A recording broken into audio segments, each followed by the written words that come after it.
Hello, friends, CAA group members, and others following along.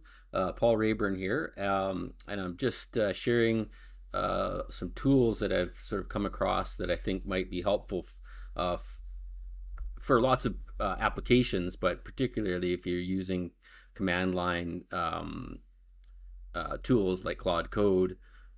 There's lots of shortcuts and commands that are, hard to remember, and they're nice to have in a nice clipboard location. So I found the Windows default clipboard and even the Windows history clipboard was just not functional enough. So that led us down the road of me asking Claude Code, what could I build locally that might help with that. So let me just show you what I'm talking about here. So this is a shortcut tool that I've customized with all the things that I want, and it continually add to it.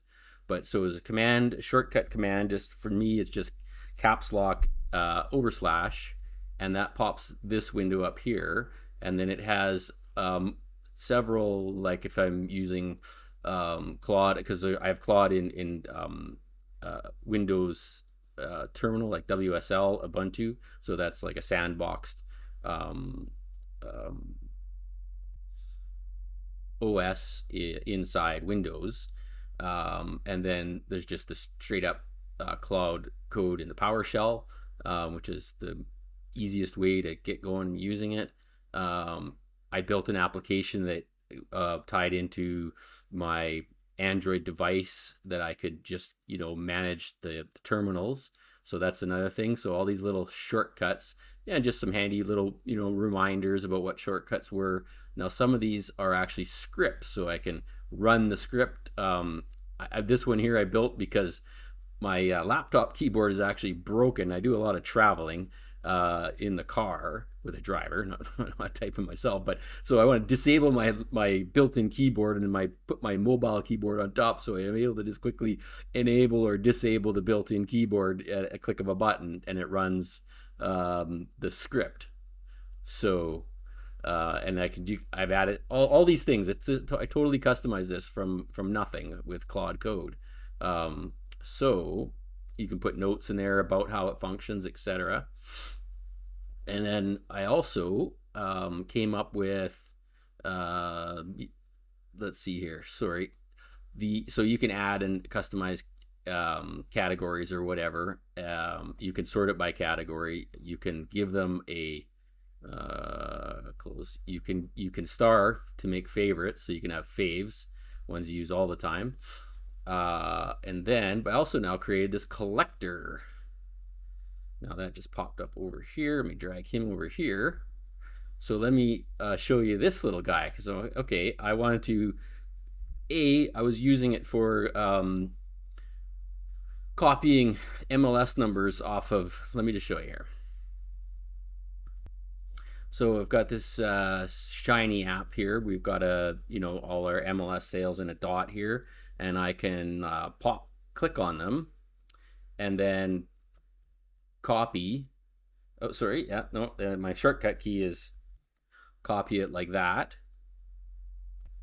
and you can see that populated into the list right here. Right now, it just auto creates a list, and with the numbers or whatever you copied into a list.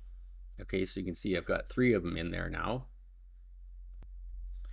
And now if you need, there's an instructions pop down here. So I put instructions, see if you don't recall the shortcut keys. But anyway, so it was caps lock with the end bracket, and that pasted all 3. And I've got that coded in there to paste them with space separated, because my MLS likes them space separated. Now you could edit that if you want to, if they need to be comma separated. Okay, so then it's shift cap locks. Okay, so here I'm gonna do this again now. So I've showed, there's a little bit of demo there, but so if I wanted to say do let's just click the next one here just so it's clear. No, we have 95. So now I'm going to do shift cap locks semicolon, and then I want to add, let's just say, actually maybe I just want to collect some notes out of here. Maybe there, sure, newer kitchen appliances included or something like that. And then it's just my caps lock semicolon, and then go back to my list.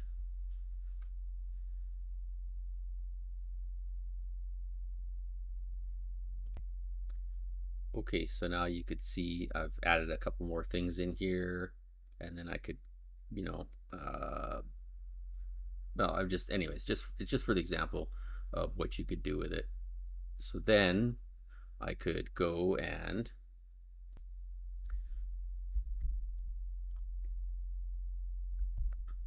paste that all in one shot.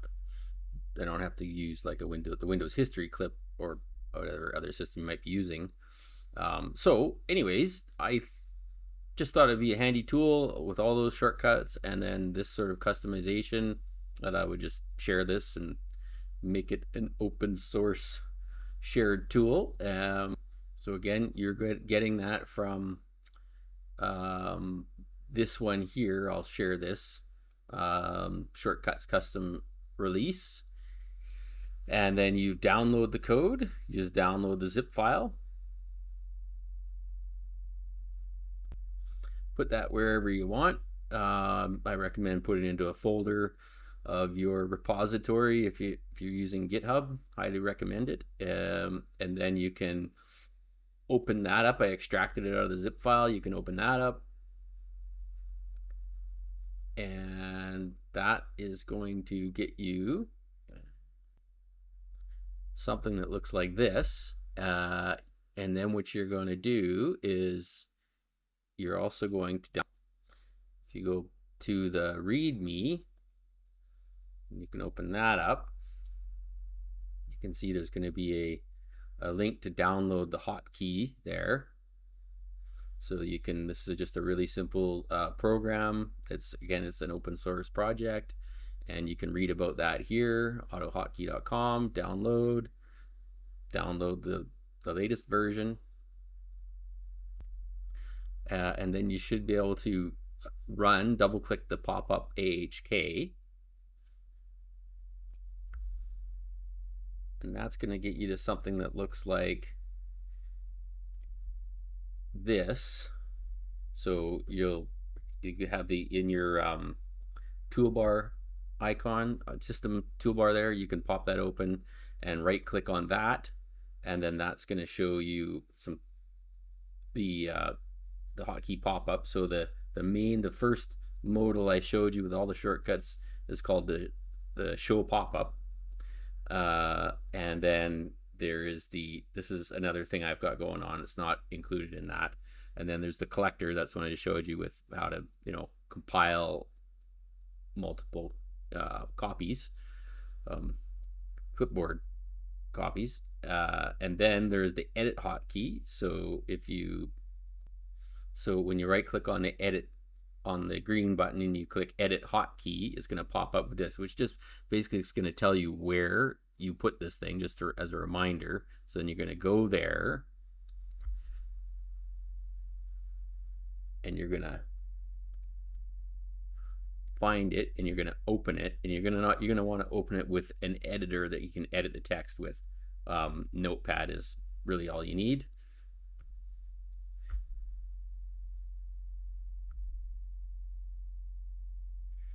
You could open it with like VS Code or anything that could edit a text document or a markdown document. But Notepad, everybody will have Notepad, and you should be able to edit with that. So that's going to look like this. Okay, so it's going to pop up with something that looks like this. And then here's where you can actually, if you need to, you can edit your shortcuts. So maybe you've got conflicting shortcuts already assigned to something else.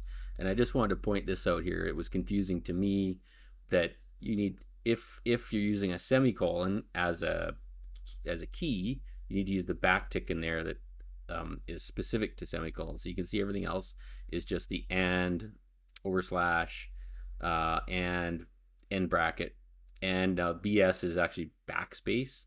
So if you're using backspace, and is the comma.